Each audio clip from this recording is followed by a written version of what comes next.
What's up, Savvy Expats? So I have some good news and I have some bad news for you guys. The good news is that starting February 16th, 2022, foreign nationals that are fully vaccinated will be allowed to enter the Philippines. The bad news is that foreign tourists are still not allowed to enter the Philippines.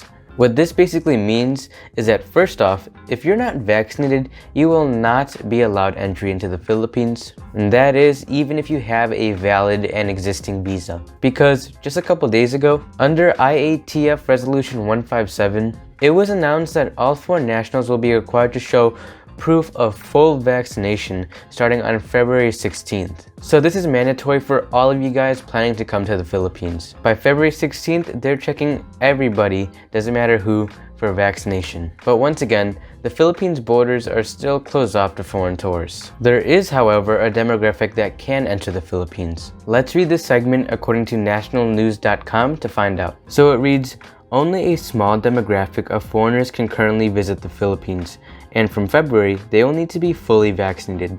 This includes people with pre-existing visas, those registered under the Balikbayan program as former Filipino citizens, their foreign spouses or children, and those with a special resident or retiree visa or an entry exemption document issued by the Department of Foreign Affairs. So to put it simply, there are two requirements for you to enter the Philippines. One, you must be fully vaccinated, and two, you must have one of the valid visas that I just mentioned. So to make it clear, all of this strictly pertains to foreign nationals with valid visas. Tourists without valid visas or any connection to a Filipino whatsoever are still not allowed into the country. And again, starting February 16th, the Philippines is requiring proof of full vaccination. No vaccination, no entry is a new policy. But there are some exemptions to this vaccination rule. That is, first off, children below the age of 18. Second, people medically unable to receive the vaccine as certified by a competent public health authority in the country or port of origin.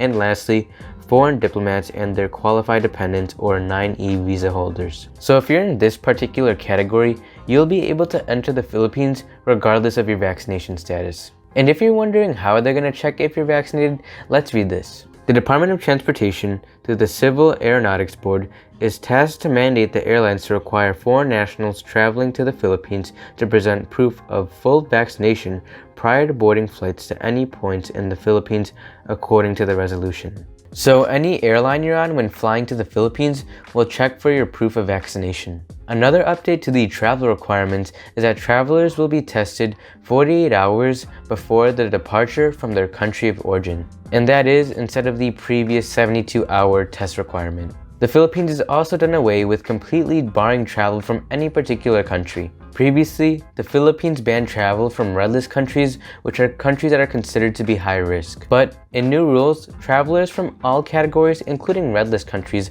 are allowed to travel into the Philippines. That is, once again, if you're fully vaccinated and obtain a valid visa. The only thing is that travelers from red list countries have to abide by stricter quarantine and testing rules. As I mentioned in a past video, red list countries are considered to be high-risk countries, green list countries are considered to be low-risk, safer countries, and yellow list countries are countries that are not categorized in the green or red list. As for the red list countries, Canada, Saudi Arabia, and Spain have been added to the list. And that is in addition to the countries shown on the screen right now, that is from January 16th to January 31st. So if you're from a red list country coming from Canada, here's what you're going to have to undergo when coming here to the Philippines. If you're fully vaccinated, you'll need a negative result from RT-PCR test taken 48 hours before departure, quarantine upon arrival, and take RT-PCR test on the 7th day of quarantine. Arrival day counts as day 1. Release from quarantine facility once negative test result is received. Home quarantine until day 14. And if you're coming from a yellow list country, like America, and you're fully vaccinated, it's less strict than that. As you can see, it reads, negative result from RT-PCR test taken 48 hours before departure, quarantine upon arrival, and take RT-PCR test on the 5th day of quarantine. Arrival day counts as day 1, of course. Release from quarantine facility once negative test result is received. Home quarantine until 7th day.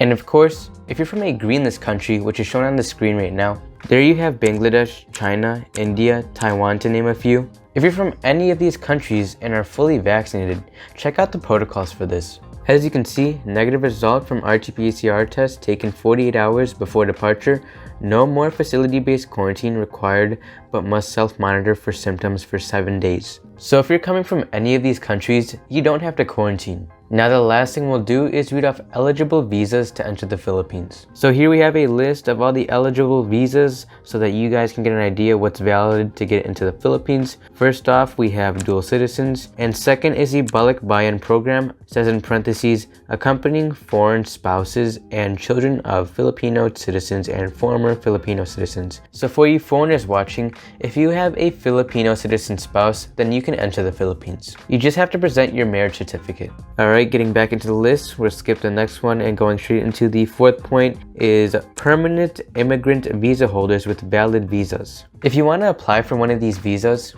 go to pra.gov.ph to get a special resident retirees visa, or also called an SRRV visa. Fifth, incoming foreign government officials, FGOs, traveling for posting and assignment in the Philippines. Sixth, foreign individuals endorsed by the Department of Trade and Industry, DTI, blah, blah, blah, blah, blah.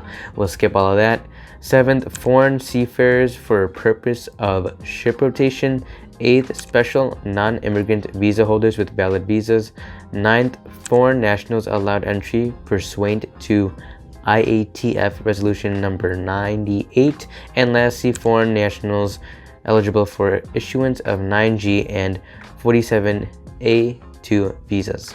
But anyway, savvy expats, that is a little travel update about the Philippines. It's unfortunate that the country has still yet to allow foreigners to enter, but as soon as that changes, guys, I'll make a video on that ASAP. The main changes right now is that the Philippines is requiring proof of full vaccination by February 16th. So if you're fully vaxxed and have the valid visas, then you're good to go.